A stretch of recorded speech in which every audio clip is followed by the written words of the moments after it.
welcome once again to the Party of One podcast, the actual play RPG podcast where the gaming table is always set for two. I'm your host, as always, Jeff Stormer, and this week on the show, I am joined by Caldwell Tanner for a game of Project ECCO. You know Caldwell as one of the players on Not Another D&D podcast, as one of the creators of the popular YouTube channel Drawfee, and currently as the designer of the video game Drawsters, which is in its final days on Kickstarter at the time of this episode release. Drawsters is a video game where you create horrible little guys, build your own personal custom collectible card game, and have those little creatures battle it out to the death. If you love Jackbox-style party games, the wonderful and weird lore and art of collectible card games, or just the act of drawing fucked up little guys and having them do battle with your friends, it seems like a game you might really enjoy. It's in its final days on Kickstarter. It's already blown past its funding goal. You can find more information about Drawsters, as well as all of Caldwell's other projects, in the show notes. We sat down today to play Project ECCO, a game that is very close to my heart, a game that you heard us play 99 episodes ago at the 400th episode of Party of One. It is a time travel game played with an actual real-life planner or calendar. You play a time-traveling agent chasing a timeline-consuming monster, hopping from date to date, hoping at the behest of your mysterious time agency to save the world, to save all worlds, and to save time as we know it. It is cool and weird and funny and experimental and all of the things that I love in a game. Really, perfectly spoke to, what Caldwell and I really are excited about in games, and I think the game we ended up playing was truly something special. You can find more information about Project ECCO by going to moreblueberries.itch.io or check the show notes for more information. You can also check the show notes for a link to the Project ECCO podcast by Many-Sided Media. It has been an ongoing thing throughout the year that I think is one of the coolest things that I've ever seen in actual play. It is a year-long playthrough of Project ECCO, played in order and then released out of order, or rather, released in chronological order, regardless of how it was played, from the time traveler's perspective, which means that episodes have been coming out all through 2026 on random dates, with a narrative that is out of order, and you are experiencing all of the twists and turns of a time travel story and trying to piece together the narrative threads as they go. It's the sickest shit in the world. This is just an ad for a thing I think is really cool. You can also find a link to that in the show notes. Real quick before we dive in, one quick note, which is that we are taking a few weeks off of new releases of the show. We'll be dropping some best ofs and or Go Birds recordings. I haven't quite figured out what we're going to drop yet, but there will be regular releases on Sunday. They just won't be new episodes. We'll be back the Sunday after Labor Day. The reason that I want to take a couple weeks off, especially coming off of a hiatus, is if you look at that number at the top of the episode title, there's a big one next on the list, and I want to take a couple weeks and figure out exactly what that's going to look like. So I'm going to take the next 2 weeks, put something together that is very special and a big celebration, because 500 episodes, what the fuck? And with all that said, let's go ahead and throw it over to me in the past so that he can get started with the show. Take it past me. Thanks, future me. The word I'm going to use today is stoked. Stoked is the word. I have been looking forward to this recording all day. I'm sitting down with Caldwell Tanner. Caldwell, thank you so much for coming on the show. Hello. I'm equally stoked. I would say I'm sympathetically stoked to be here, if that makes sense. It does. I understand exactly what you're going from, and it means a lot to hear that. So, before we get into the game that we are playing, which I know that we've both been looking over and we've both been talking about, the weirdness of the play experience that we're both very excited about. Yes. Why don't you take a moment to let our lovely listeners at home know about what you got going on that you might want them to know about? Ooh, gladly. I'm flush with things. I've got NADDPOD, of course, naddpod.com. That is not another D&D podcast. It is a actual play show I do with some of my friends. I'm also doing a little all ages actual play show these days called Fantastic Castle. And most recently, I just launched a Kickstarter with my friends from the Drawfee channel for Drawsters, which is a draw-your-own monster card battling game. It's a party game that you can back right now on our Kickstarter. So go check it out. Just search for Drawsters on Kickstarter. And that is all I have to plug. I hope that, I don't know how many plug slots you get on a game like this, or when they replenish. If I need to do a social scene before I can that's a good point. Plugs. Good point. I appreciate your being willing to play by the rules. That is the level of on the table that we're bringing to you, the listener, really.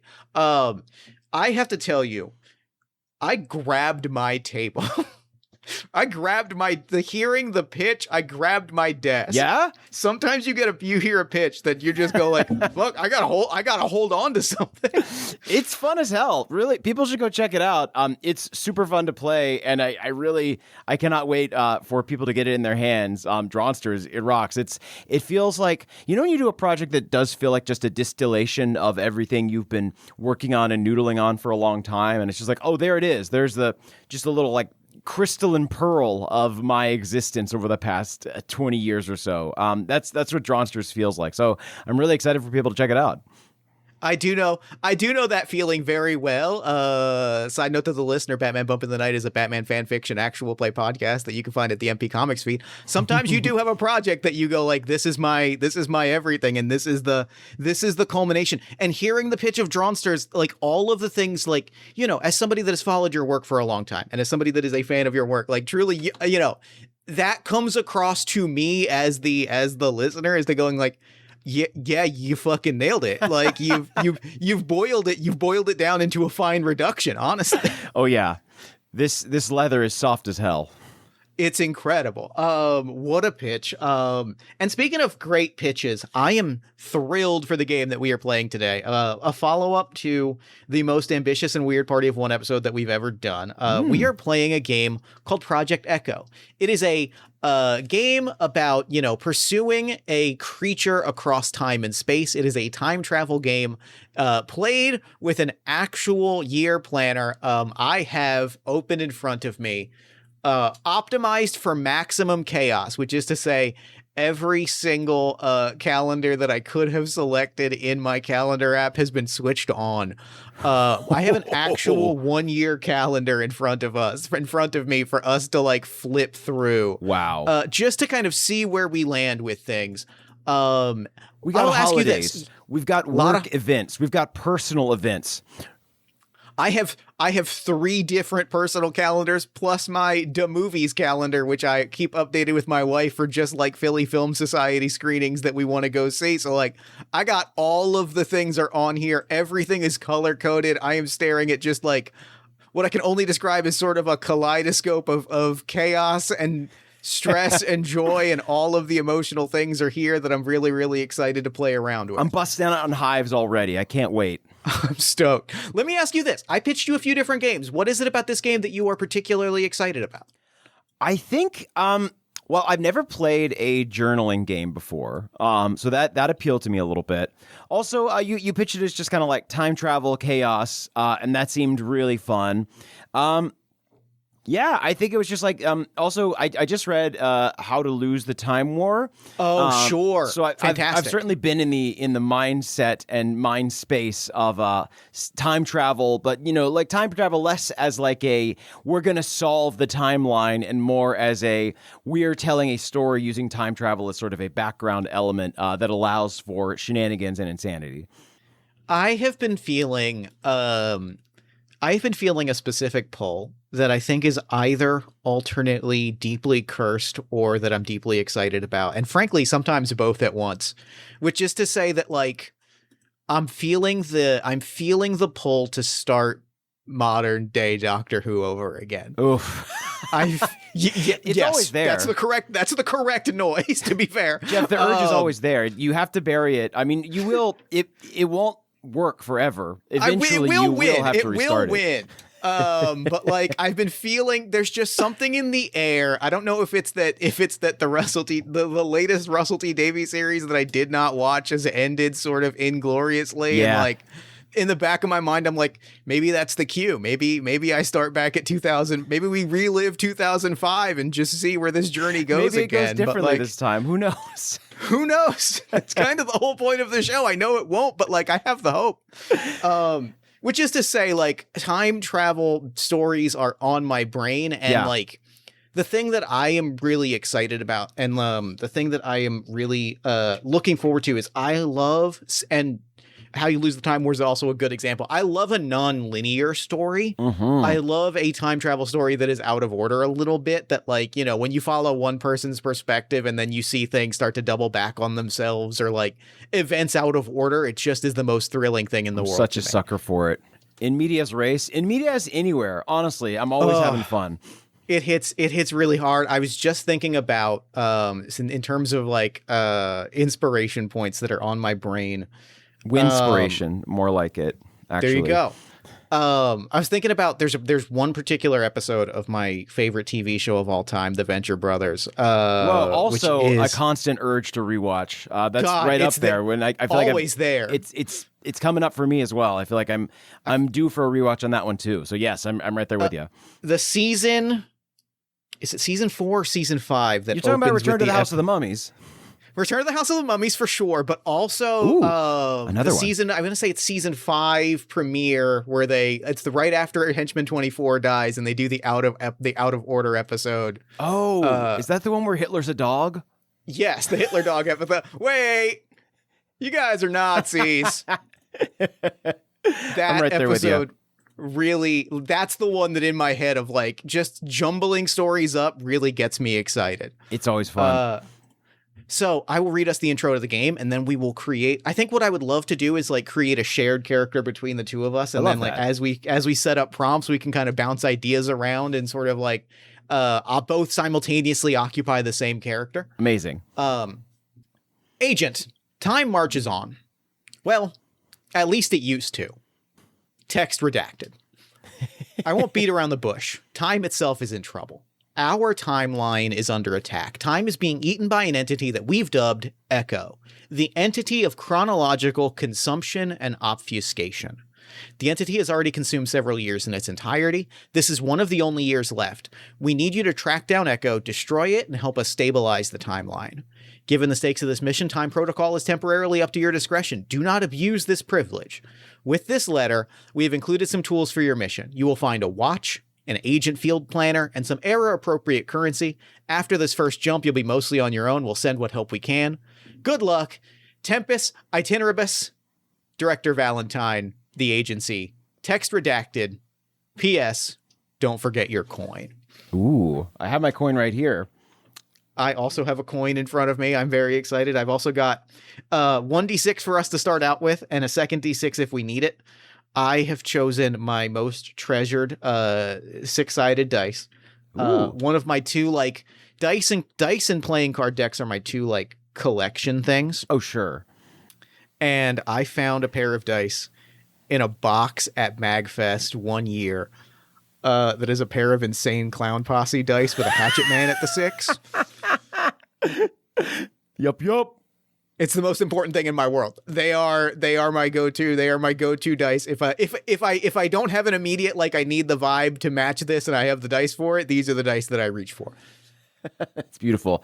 I have one sort of like red, creamy, swirly dice here, and then one sort of like black and neon lime green dice. And to me, they represent sort of like the past and the future. Yeah, really good aesthetic vibes. I'm really excited about this. So the first thing we are going to do to create a character, we are going to decide we are Agent Blank. This is either our real world current date, a date of our choice. You know, it is a 4-digit number, MMDD. What's the first like important date that comes to mind in your head? I guess I always go for birthday, right? But okay, let's see if we can do something even more clever than that. See, the reason why I like those time travel shows or shows that start out of order is because like I'm a dumbass and I'm not smart enough to be able to write something like that. So that's why I'm excited to play this game. On the same token, I don't know any dates, so let's just use my birthday, 0519. We are Agent 0519. We work for the agency. We have for some time. We are highly trained. We have highly prepared for this exact sort of mission. We have no memory of a life before the agency. There is a coin in our pocket. It feels familiar when you run your fingers over it. This is your coin, your last defense against the instability of time travel. Do not lose it. Okay. Somewhere on the timeline, there is a package waiting for us. We know where it is, but it is hidden to all but those trained by the agency. And our goal is to track the entity, document its effects on time and space, and should we figure out how, save time itself. Okay. I run the edge of the coin along my tongue, enjoying the sort of coppery nickel texture and flavor, hoping that it might awaken a former memory, but I get nothing. I am like, I think like genuinely Jeff and Agent are doing this of also like holding it between two fingers and just rotating it and getting that kind of gyroscopic effect. It is mesmerizing is the word I would use. I'm stopping to do it because I'm getting distracted. Okay. We will now begin. We're going to begin hunting this thing. Yeah, we gotta. Begin by opening to the current real world day. So I will open, and I pull up my 2025 calendar. And I mentioned this to you before we started, that means that there's a bunch of work things on here that I do not remember the topic of, which I'm excited to unpack. I'm going to open to today's date 1 year ago. Wow. We're already time traveling. We've already time traveled. On this day, answer the first prompt. Okay. I see exactly the thing on my Wow, this day is actually almost completely empty. What a day that I must have had. What a beautiful day. That sounds glorious. I see the one thing on my calendar that is going to set up our sights and sounds. Okay, great. Where do we find our package from the agency? Okay, we are on the beach. Okay. Specifically, there are neon lights kind of in the distance. There is that sort of slightly yellow haze over everything. Yeah. And like, you know, this is not a nice hotel. It is not like a beachfront thing. This is specifically like an inland on a beach town, sort of slightly inland in a trashy motel. What details stick out to you as you visualize this space that we are occupying as we are finding a package? Are there any nautical themings to the motel, or is it just bare bones? Like not even a single anchor or a buoy or maybe even like a plover. Oh, painting. There are for sure bad, like very old life preservers. Great. The kind where like the rope, you can visibly see the mold that has seeped into the rope, hanging on the walls. The kind where like they're hanging nearest to the pool, but you're pretty confident if somebody actually tried to use them in the pool, it would not work. Okay.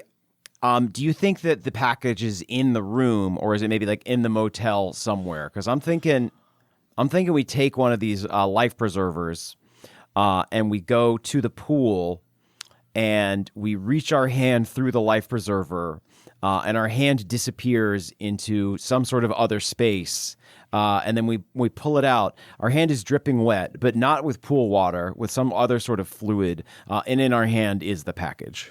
That's so good, is the thing. That's fantastic. Yeah, so we've got the package in hand. It's got our letter. It's got our coin. It's got the things that we need to fight this thing. Right. Did we look at a vending machine, and we're not sure what snack we would want, and that troubles us. That feels great. The other thing that I would add, this vending machine, all of the sodas in the soda machine are discontinued. Oh. But not from the same era.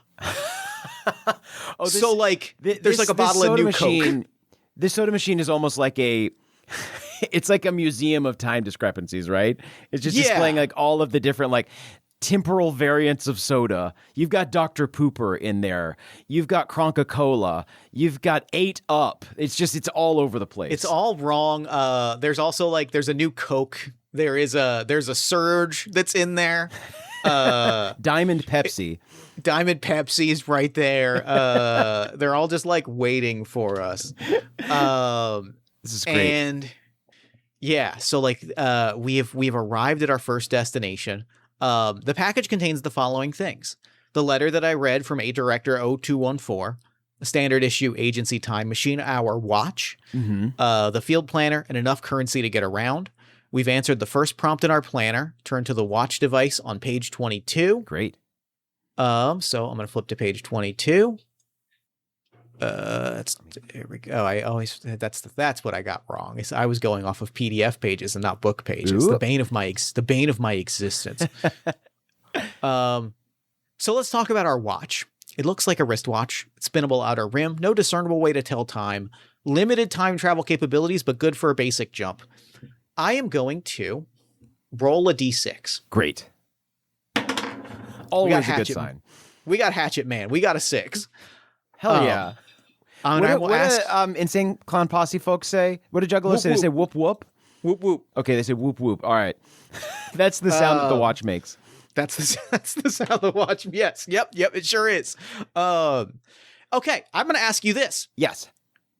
Based on our current date, you can add 6 to either the current month or day, add or subtract, and travel to the resulting new date. I will flip to that date on the calendar, and I will tell you what's on the calendar more broadly, and then we will dissect the results of the roll. That's incredible. All right, very fun. I say we go month. Let's go big. All right. So it is July at this exact moment, so we're gonna go backwards, which makes us 7, 6, 5, 4, 3, 2. This brings us to January. Mm-hmm. So Can I ask, by the way, is there a prompt for every day, or how does it work? There is a prompt specifically for the results of the D6 roll. If we find other time travel devices, there are also separate prompts for those separate devices. Okay, cool. And then there are specific days that are also tied to specific prompts. That's really so fun. Like there's a list of dates of significance, which is on page 56, where if you arrive on any specific day, there are also specific things that happen. There are also dates periodically that we will find as we play. We will find those specific dates. There are also times where you will find dates where you have either already occupied or where a thing has happened to destroy a particular date, at which point you end up in the eternal static and you have to deal with the effects of that. Oh no. There's a lot of different, this game fucking rips. I love it so much. Okay. We are flipping to January. Great. I am opening my calendar. Okay. I see exactly. This is a space of relative calm. Things are relatively normal. Great. What is a place? I'm going to ask you this. Yeah. What is a place that feels familiar? Maybe we don't have a memory tied to it, but that feels comfortable, feels even homey. What is a space that feels natural to our agent? Natural to our agent. A vast grassy hill surrounded on all sides by high kudzu walls. Oh, I really like that. We arrive and you can feel the grass beneath your feet. Like the smell of grass trimmings is in the air. Mm-hmm. The walls are tall and absolutely covered in kudzu.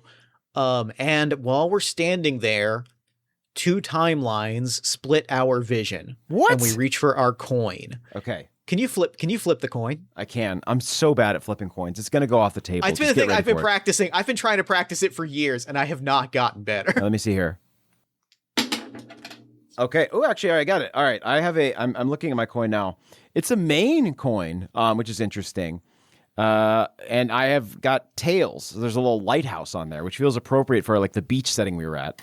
What a good first result in the game. Because there in front of us is the entity. What? I'm going to flip to page 64. Okay. Entity encounters. I unload my time gun into it. I fire so many regional variants of bullets. There's an itch in your mind, a comfort at the edge of your most horrifying impulses. Nothing and everything, a beast, a god, a demon of cosmic apathetic hunger. Give me a D6 roll. Oh, gladly. I'm rolling my future dice for this one. Oh, that's another 6. Whoop, whoop. Whoop, whoop. In a moment of comfort, you realize you have been lulled into an illusion, restrained you awake, embroiled in the mass of the entity. What sight, sounds, and sensations does it use to toy with you before casting you back in time? Whoa. Yeah. Is that a prompt? That is the prompt. What sights, sounds, and what was the last thing? Sensations does it use to toy with you before casting you back in time? Oh, I think it knows more about us than we know about ourselves, right? That's really good. Yeah? Really good. So it's it's teasing us with small things, just dangling like little trivial knowledge about ourselves. Like, I think we do learn that we love Diamond Pepsi in this moment. I think we learn like small things about ourselves, and then those are taken away. We get like a glimpse of something bigger. Maybe a hand reaching through the kudzu, leading us somewhere, but we don't know why and we don't know where, and we'll never find out because this entity is toying with us. Really good. Really, really good. And like we have these glimpses and then suddenly like we are thrown back through time. Like suddenly, like before we have a chance to kind of get our feet under us, we are cast out into the time space. And we will. Would you like to add 3 to the day or to the month? Let's do the day this time. Okay. Great. Hold on. So we are here. That's gonna put us in February, right? This puts us February 1st. Wow. February 1st. This is a Saturday. And I think like what has been. Oh, I know exactly what this is. Oh my. February 1st, 2025 would have been. I can tell you exactly. Walk me back. I'm laughing really. Oh my god. This is a contact high flashback because I've just now. I was like, there's nothing on the calendar page, but the memory of like exactly what that date would have been has flashed into my head. There is an excitement in the air and a terror in the air. Oh, there is a feeling of the feeling like the bomb is about to drop or like everything in your world is about to fulfill in an instant. And I'm going to ask you to like describe where we are and what evokes that feeling. And the reasoning, as I unpack my calendar, the Sunday prior, the Philadelphia Eagles had won the NFC National Championship. There you go. Okay.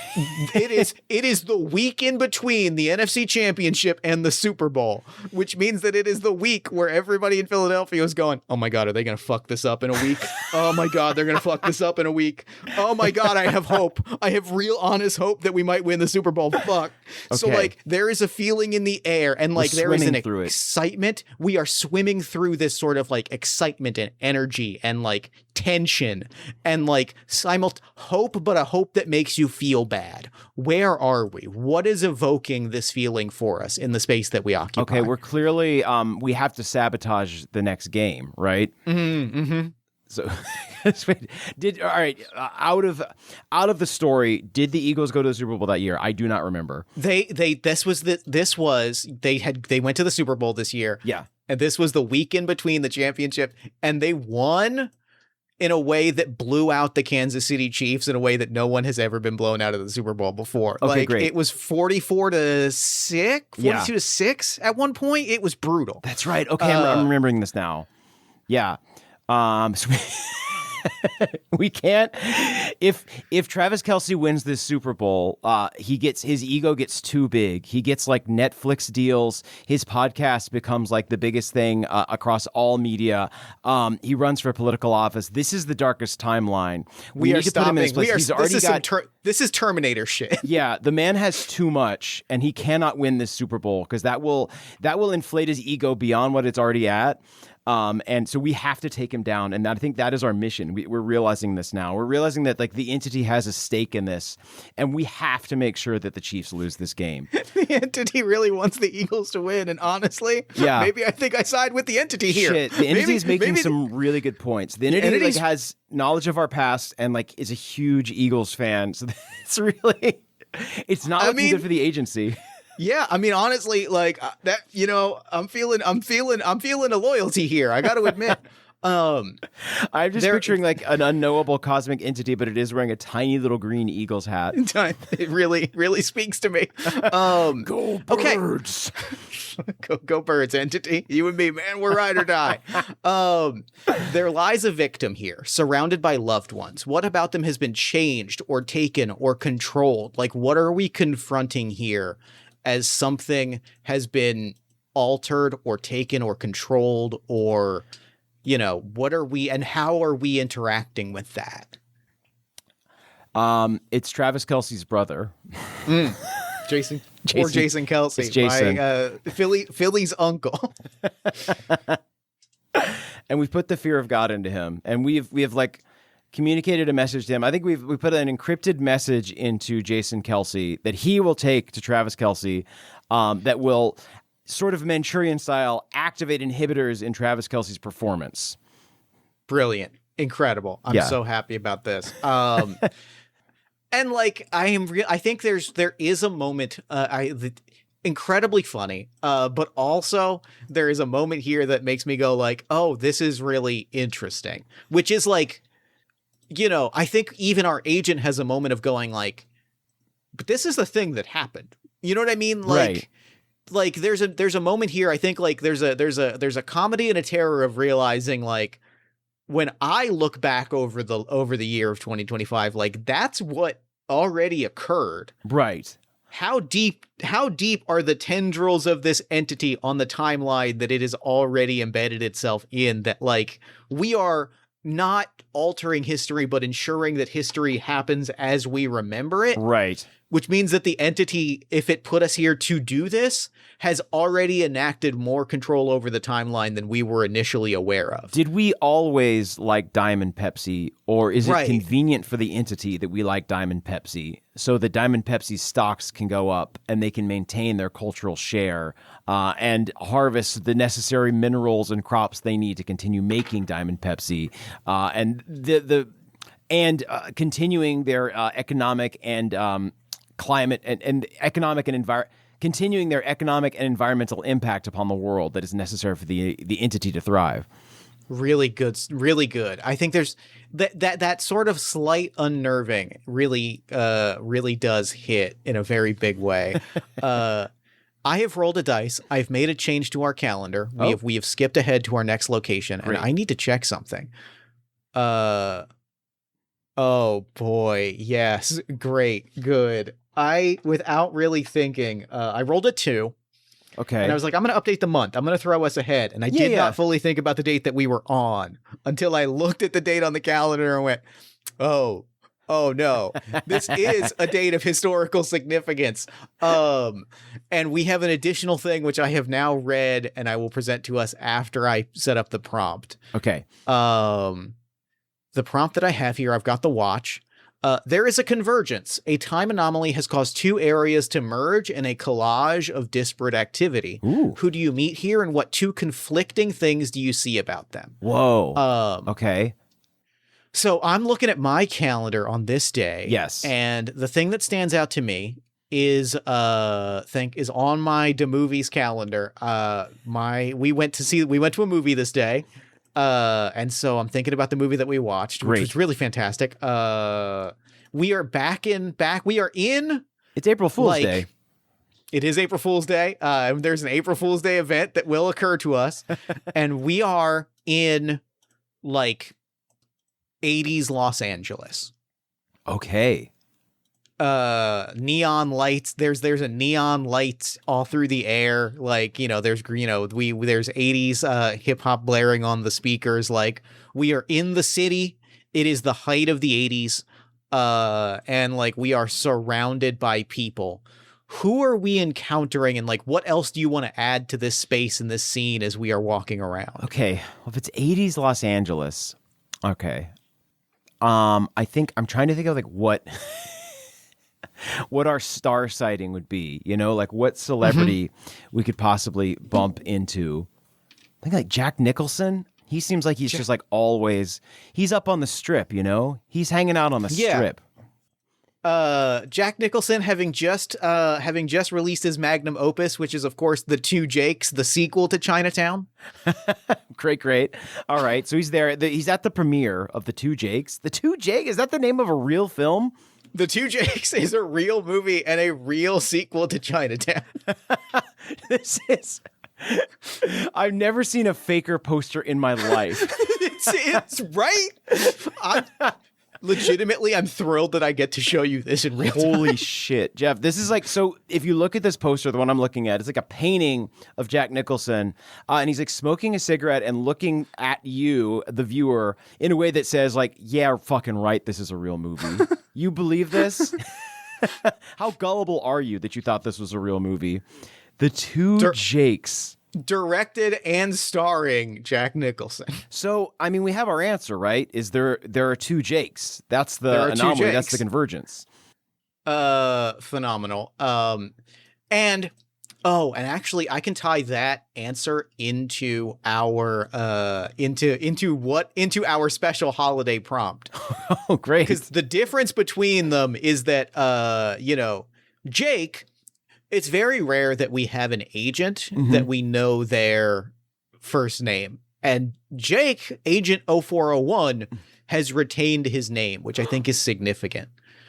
Perhaps even more significant is that one of the Agent 0401s in front of us is dead. And I'm going to ask you to describe how, like, what the corpse looks like and what that might tell us about the entity. But Jake is simultaneously standing over his own corpse. Right, sure. And like when we find him, like to have our rendezvous, there is like a corpse here of Agent 0401 standing over a very alive Agent 0401. And there's the definite moment of, so this can't be good, right? Yeah, I think we catch the living Jake red-handed as he's reaching into the other Jake's pocket to retrieve some sort of device or dossier. And I think he's done the deed with a hatchet, Insane Clown Posse style. So he's got like a bloody hatchet in one hand,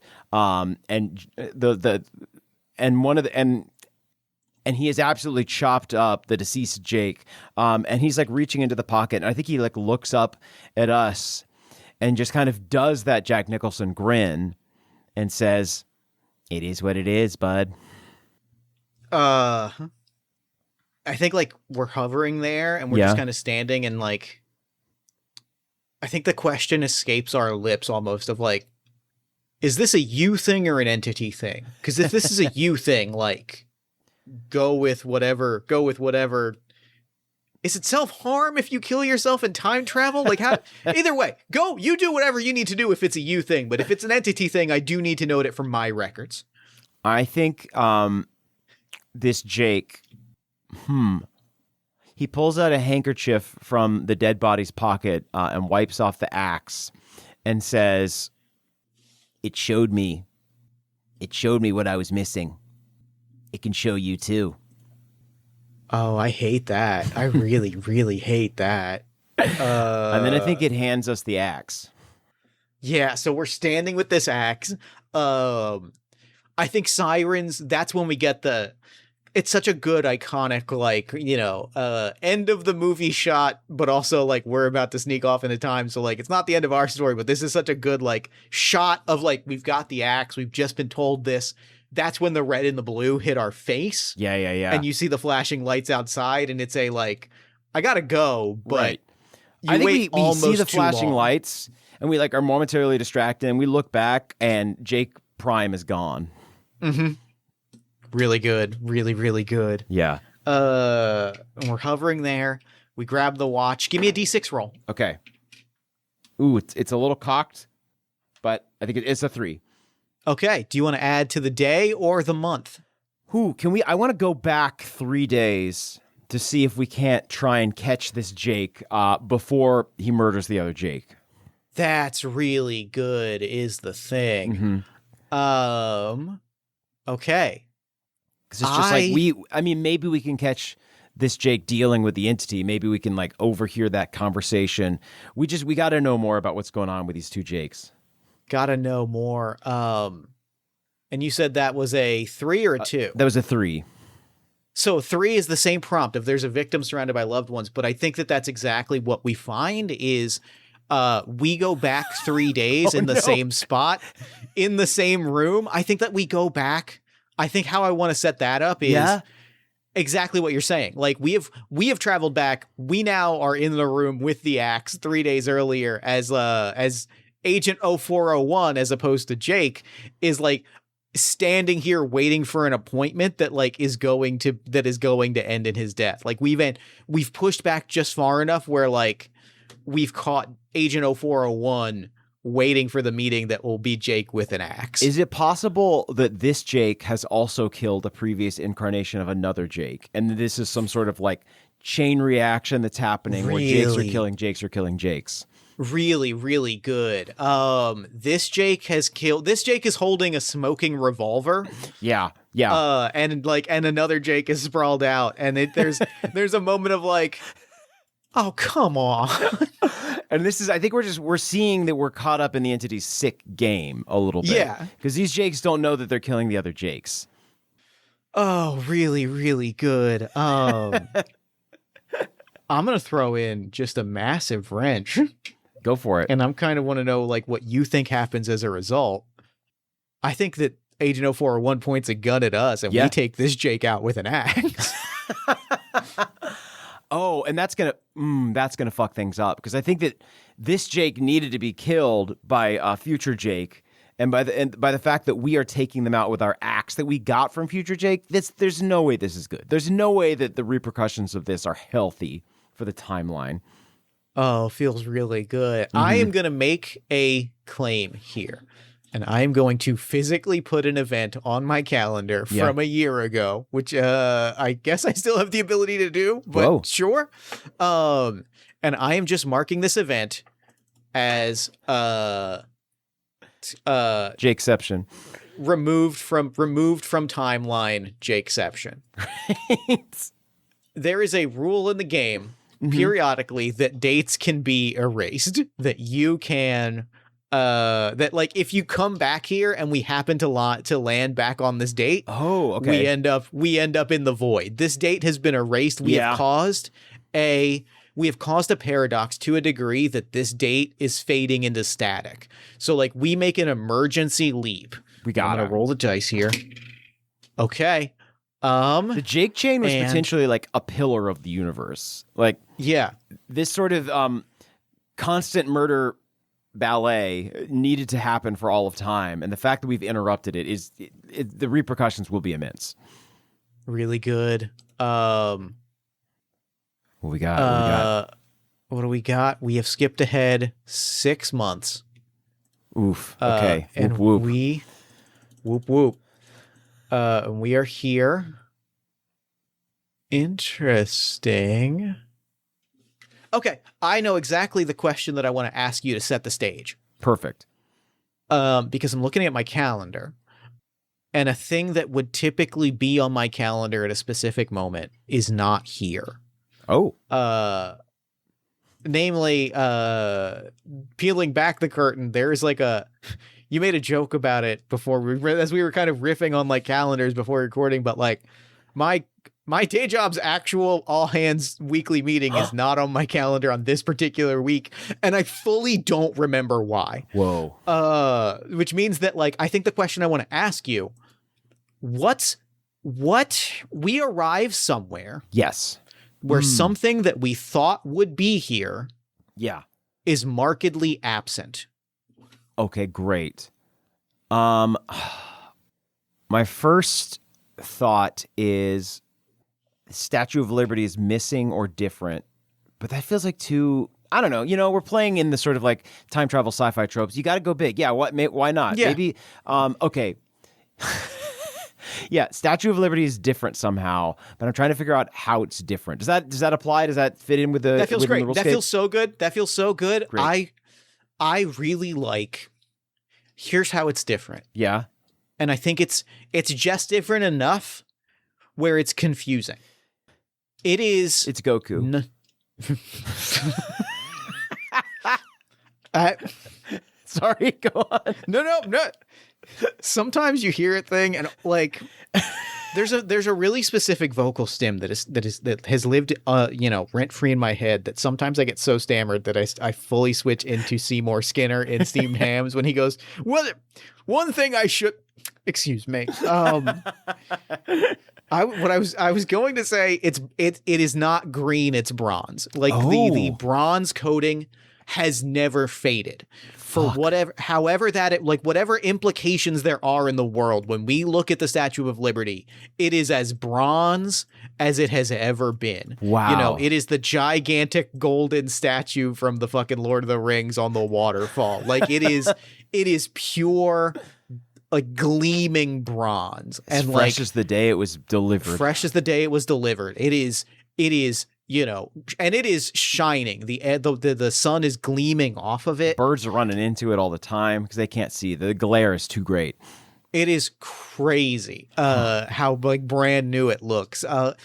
Is there any, like, with that in mind, with that detail in mind, as we look around, is there anything else? Is there anything else that you see that is different in the space around us? When you first see that, like, what else do you look around and what other differences stand out to you? Wow. Okay. Yeah. Sky bridges. Sure. Sky bridges everywhere. Like this, and no skyscrapers, just like tall sort of space elevators, just like lots and lots of them just going up and up and up. Oh, yeah, you can't see where they end up. They pierce the cloud line and then they're gone. Yeah. And they're all, the elevator itself is bronze. Yeah. But they're all like thick, almost bulletproof, like Pope Mobile style glass tubing. Ooh. With this like metallic elevator inside that is just lifting up into the sky. Yeah, and I think it's sort of like, so I think there are skyscrapers, and it's almost like you see them like telescoping out. Like some of them are extended already, and then like you see like more kind of like extending up. So there's almost this like weird sort of like extending and retracting thing going on. And then once they're fully extended, the little like glass elevator tubes, Wonka style, go up into space. Love it.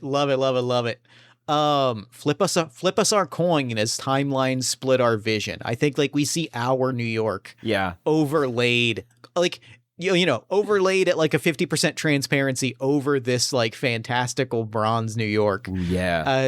As we have an encounter either with the entity or the agency. Ooh, okay. Heads.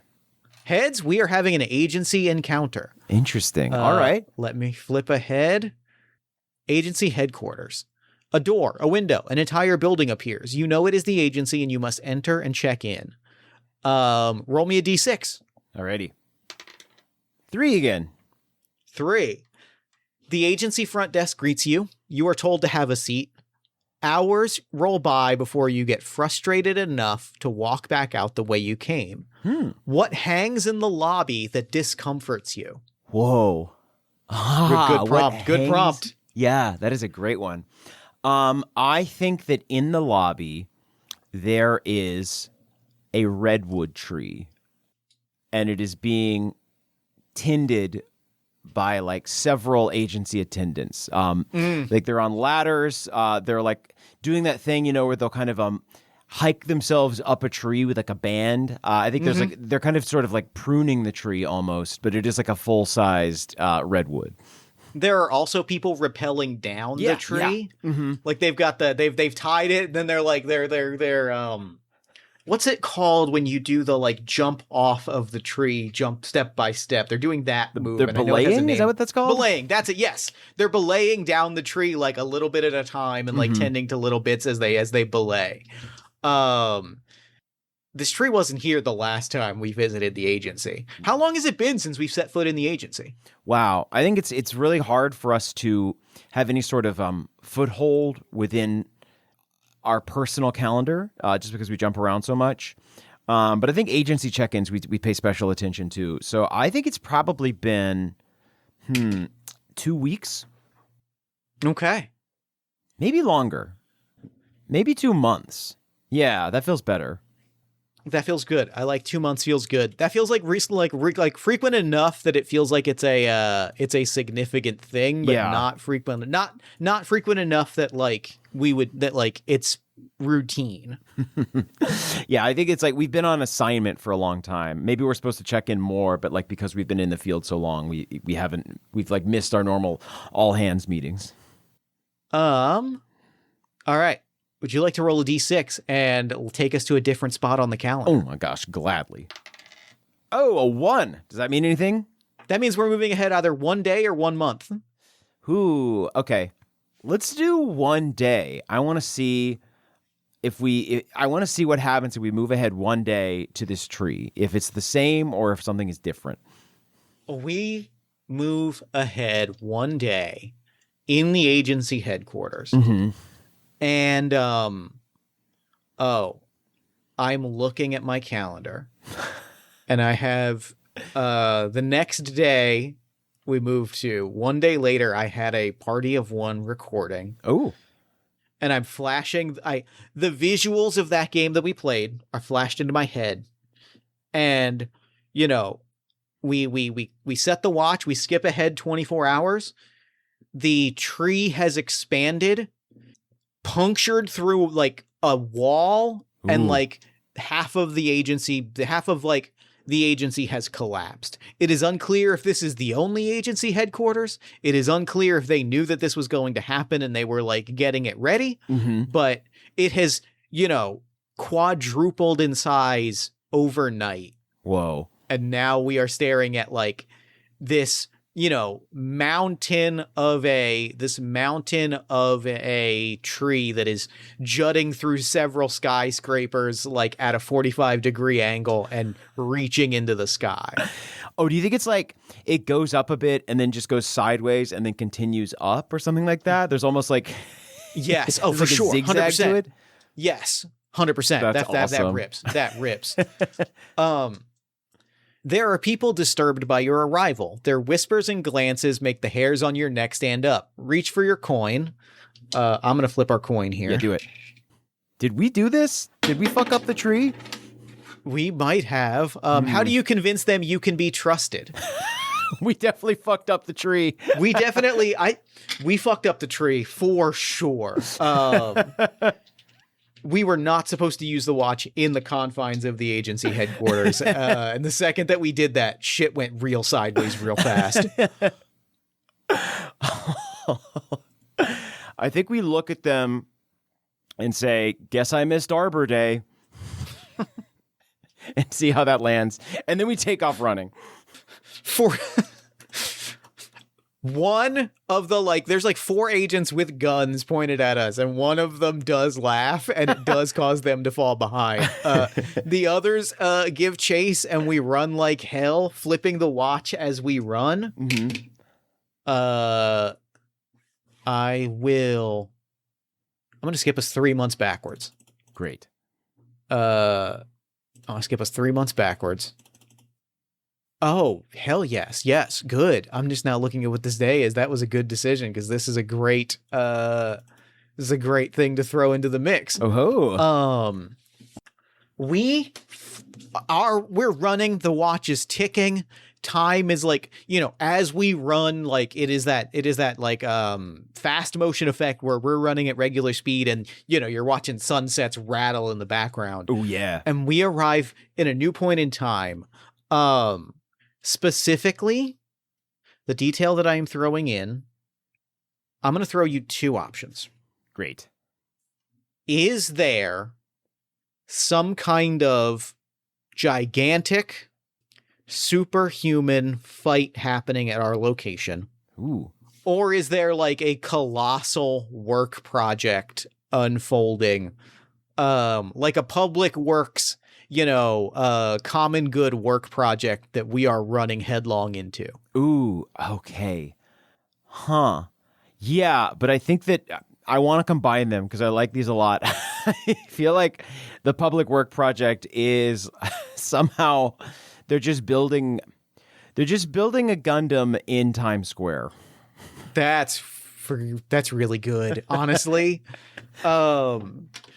Yeah, all of Times Square is it is the shot of in every Gundam anime of the thing half built where it's covered in ropes and tarps. Yeah. And its head is just jutting out and we see the big giant Gundam head.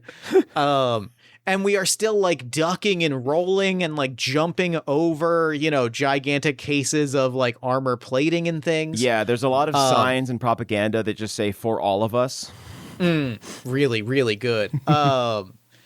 And let me double check. don't think we have anything funky on this day, but it's always worth a check. You see more signs that say the tree won't win. We will fight back. Win. Really, really good. Okay. Yeah. So we're running like hell.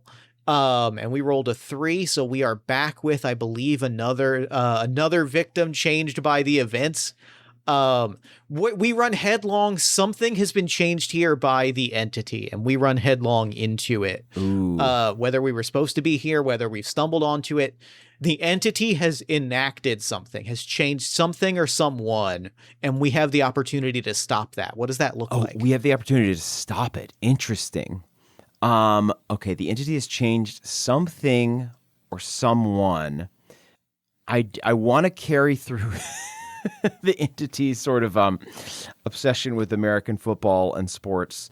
Really funny.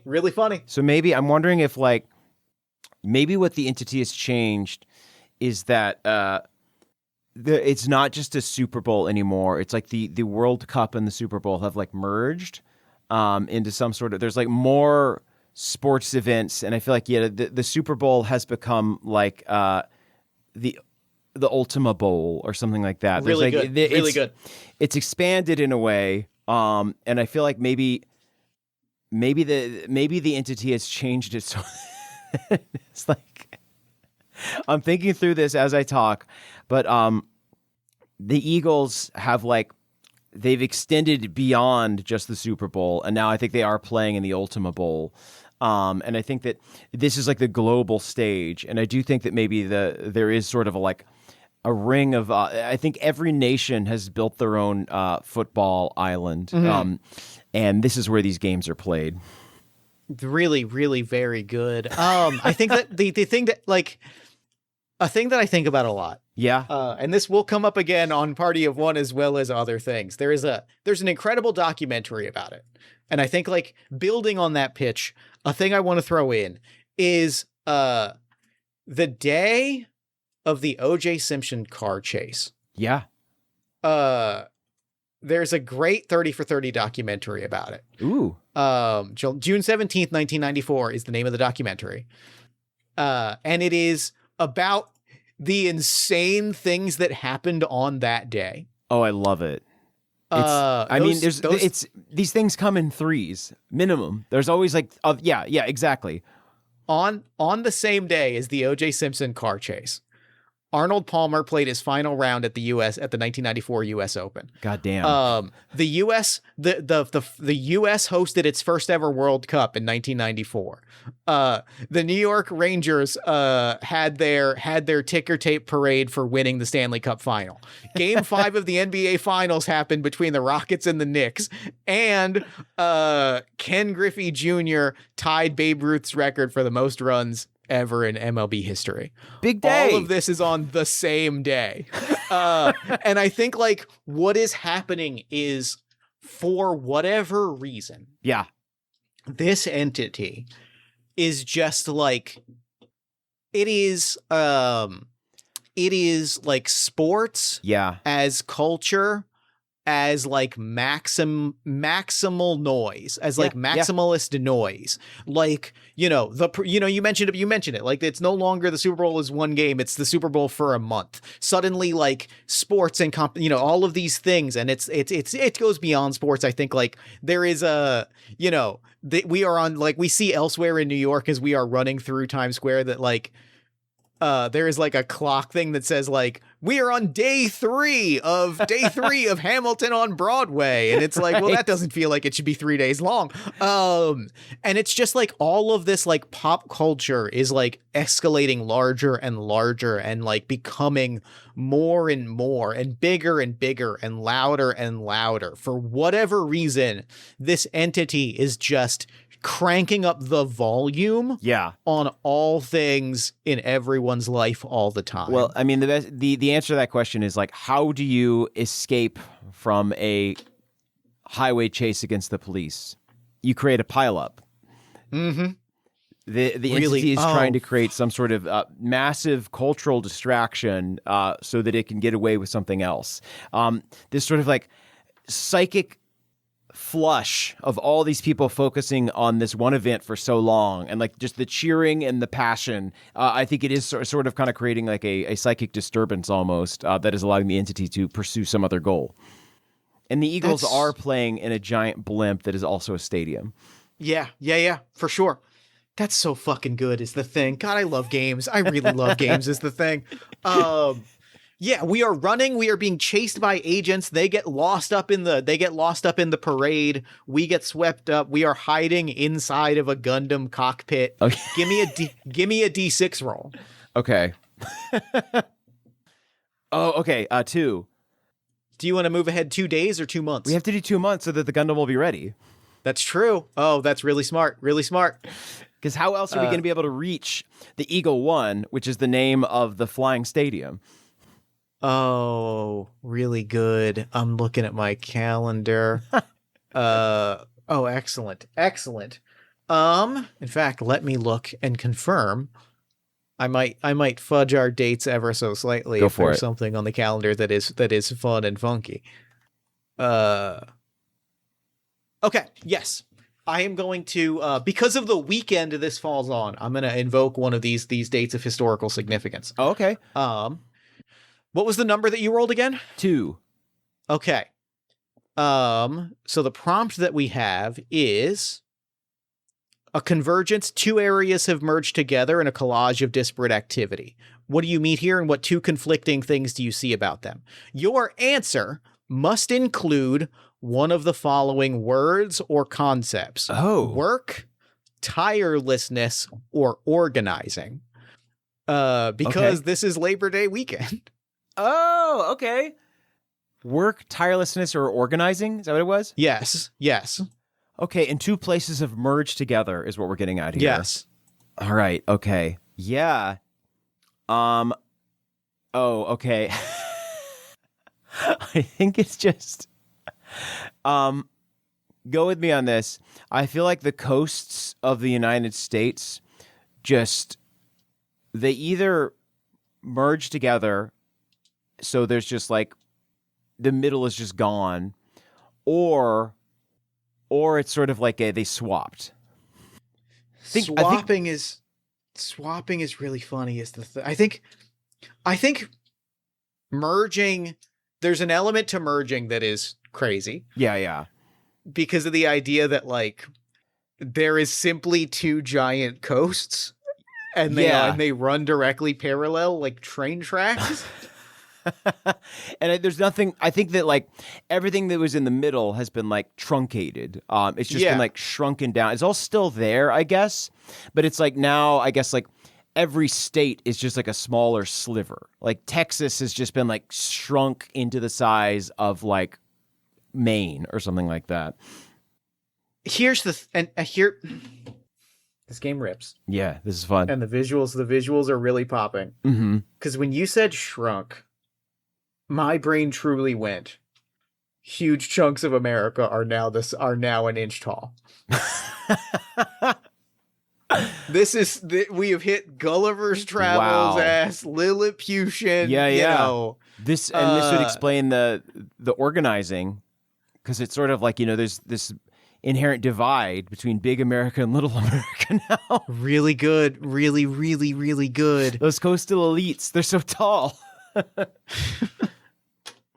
So now you just have like all of these really tiny little cowboys roaming around in micro Texas. Sometimes you get to a word that just feels good. It just feels right. Micro Texas really hits. I think that like the thing that we face here, is we jumped ahead 2 months to try and take control of the Gundam because we were certain that we could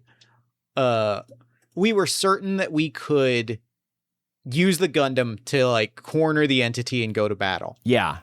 When we emerge, the change in the change in size, the Gundam has been sabotaged. And what it looks like is termites having eaten through wood. There is rust, and there are worn holes as what can only be described as a micro-Texan super army has waged war on the Gundam and so it looks eroded. There are puncture marks and things as they have just leveled. They have leveled every weapon that they have and like bore holes in the side of this Gundam. Is it Ant-Man rules where like the smaller they get, the more powerful they are? I am trying to decide. Because both options are really good. We got to decide this. We can't just let this. We can't let this hang. We can't let this simmer. I'm gonna say no. Yeah. Okay. And the reason why, because I think they weren't able to like fully demolish the Gundam. Okay. What they were able to do is like imagine a cloud of mosquitoes or locusts or like imagine a jacket that has been left in the closet too long. It's got this Gundam has the equivalent of moth holes in it. Is the best way to describe it. Like it has been rendered non-functional only because it has been riddled with like moth holes and like tears and frayed edges. Right, yeah. Micro-Texan invasion. They are more powerful. They've organized. It is a full-on uprising, and the nation will not survive it, I don't think. I fear. So we've got to go back. We've got to go back and undo this so that we can stop this from collapsing everything and possibly save our Gundam to use against the entity. Right. The Gundam will play in. And since it's an American Gundam, it probably is a football Gundam. We get to evoke something here that I'm so excited about. Great. Based on the dice roll that I just did. I have to actually flip to a specific page in the rules. Uh-huh. Because of a thing that has occurred. Things are always occurring in this game.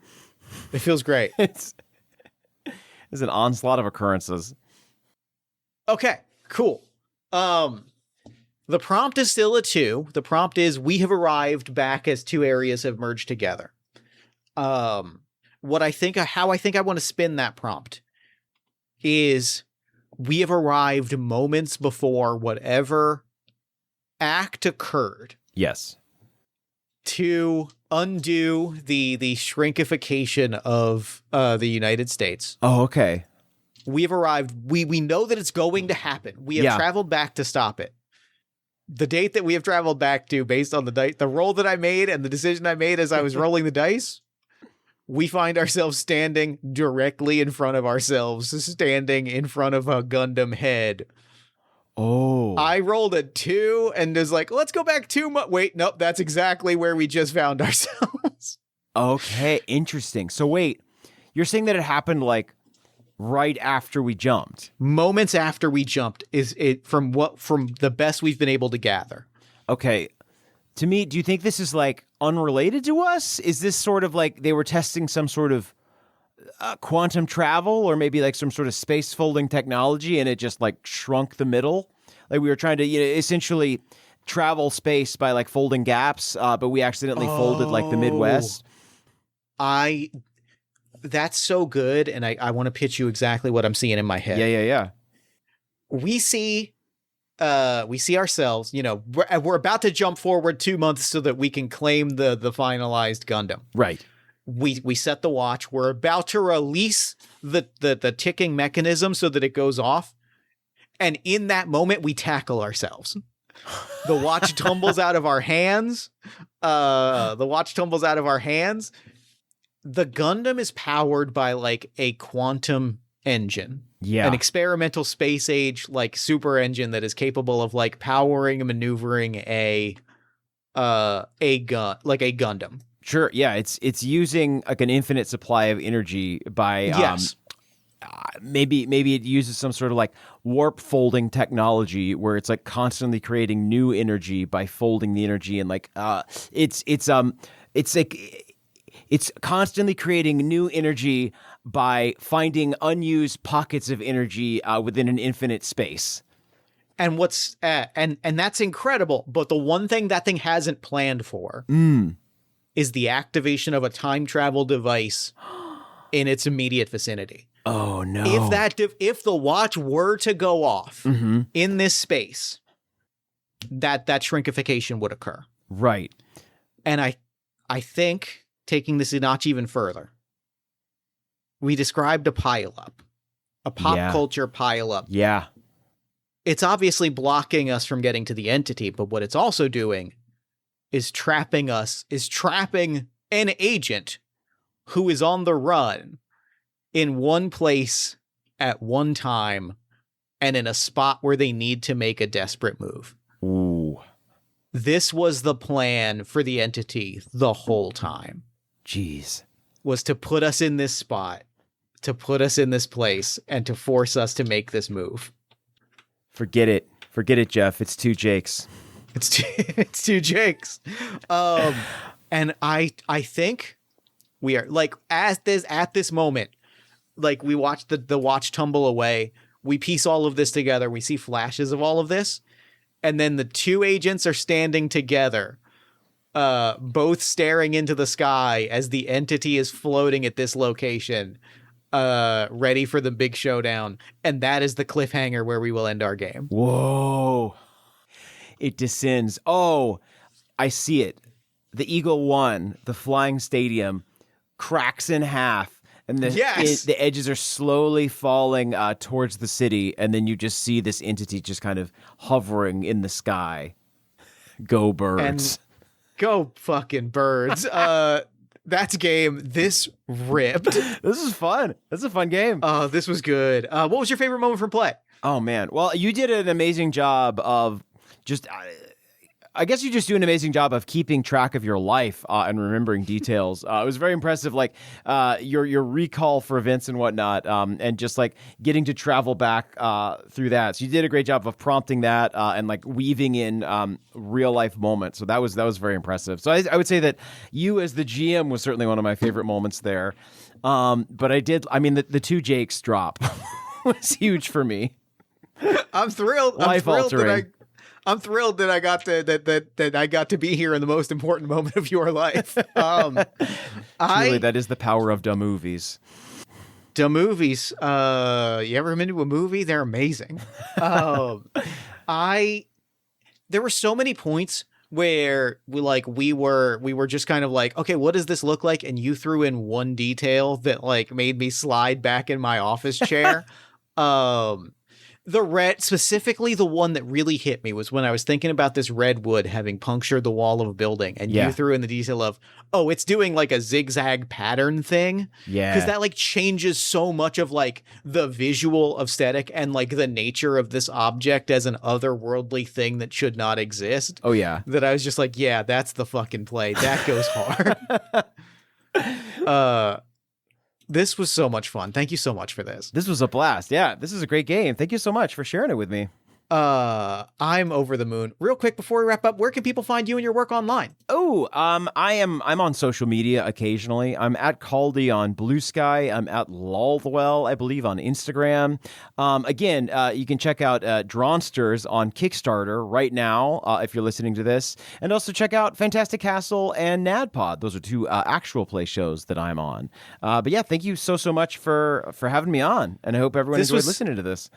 This was great. I'm so over the moon. And now I want to throw it over to me in the future so that he can wrap up with the show. Wow. Take it, future me. Oh, God, he's got a hatchet. Thanks, Bass Me. And thanks again to Caldwell for coming on the show. That game was everything that I wanted it to be and then some. Like, I knew the kind of game we were going to play was going to be a little silly, a little irreverent, a little odd, and was really going to lean into, like, the funky nature of the game. That's why I picked it. That was the experience that I wanted.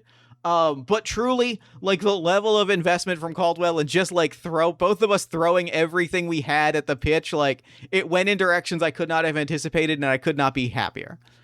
Be sure to head to Kickstarter and back Drawsters, the Drawfee video game where you create your own funky little guy and have them do battle with your friends. You can find a link to that in the show notes. Be sure to check out Not Another D&D Podcast. Be sure to check out Drawfee, all things that Caldwell's working on. You can find links to all of those things in the show notes. And be sure to head to moreblueberries.itch.io or check the show notes for a link to pick up your copy of Project ECCO. As always, I like to end the show with like one thing you can do to help the show if you enjoyed this episode. And this one's going to be a little bit more specific and a little bit different. Because obviously, like I said, we're taking a couple weeks off. Obviously, 500 is the next episode we're dropping. I would love to get a voice message from you if you enjoyed this episode, if you enjoyed the podcast more generally. I would like to hear from you with a little voice message. I don't fully know what we're going to use that voice message for just yet, but I would like to include it on episode 500 as a celebration of what the show is, where we've gone with it, etc., etc. So if you're listening to this, if you are hearing these words and you've enjoyed this episode, it doesn't need to be high quality audio. It can be a quick thing on your phone or on your laptop mic or what have you, but like, send us a message. And then if you like it, share it on social media, like drop it on into the world so that people can hear it, because obviously this being 500, I kind of would love to, share some celebration with social media and, get some eyes on the show. I think that would be a wonderful thing. As always, Party of One is produced and edited by Jeff Stormer and Jen Frank. Music for the show comes from the song Infinite Lives by Megaran featuring the D&D Sluggers, and the Party of One logo is by Evan Rowland. If you'd like to inquire about advertising rates, coming on the show as a guest, or about press coverage of the show, you can email me at partyofonepodcast@gmail.com. And I think that's all we do here, so until next time, thank you so much for listening. Remember to fight the forces of fascism every single day. Remember that self-love and self-care are radical and defiant acts of resistance, and as always, party on, everybody.